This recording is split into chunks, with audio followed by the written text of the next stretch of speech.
1970s పల్లెలు. పల్లె అంటేనే ప్రశాంత వాతావరణం, పచ్చని పొలాలు, సంస్కృతి సంప్రదాయాలకు పుట్టినిల్లుగా ఉంటాయి. నగరాల కాలుష్యము, హడావుడికి దూరంగా పక్షుల కిలకిలారావాలతో ప్రశాంతమైన వాతావరణంలో ఉంటాయి పల్లెలు.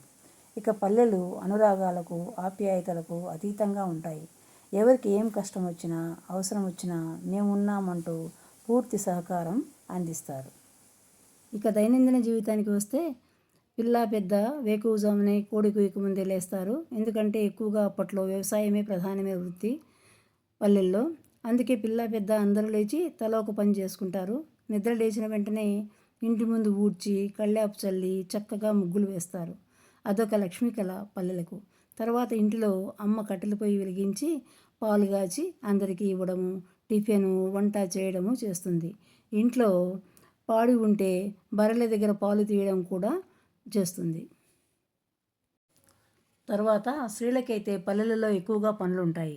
అవి పిండి రుబ్బుకోవడము, బియ్యం పిండి దంచుకోవడము, మసాలా రుబ్బుకోవడము, బట్టలు పిండుకోవడము, కసువు ఊడ్చుకోవడము, కూరగాయలు దంచుకోవడము, ఇంట్లో ఏవైనా అవసరమైతే పొళ్ళు దంచుకోవడము, బావి నుండి కడవలతో నీళ్లు తెచ్చుకోవడము అన్నీ పనులే. ఎందుకంటారా, ఇప్పుడు ఉన్నన్ని సౌకర్యాలు అప్పుడు లేవు. ఇప్పుడు మనకు కరెంట్ ఉండడం వల్ల అన్ని పనులు మనకు మెషిన్సే చేస్తున్నాయి. అప్పుడు కరెంట్ సౌకర్యం తక్కువ ఉండడం వల్ల స్త్రీలకే ఎక్కువగా బాధ్యత, పని ఎక్కువగా ఉండేది. అందుకే వాళ్ళు మళ్ళీ జిమ్కు వెళ్ళవలసిన పని లేదు.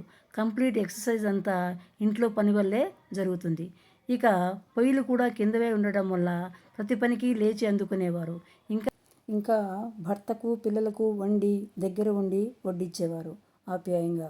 సాయంత్రం అయితే లాందరు దీపాలు శుభ్రం చేయడం, దానికి సరిపడేంత కిరసనాయిలు పోసి ఒత్తి శుభ్రం చేసి వెలిగించేవారు.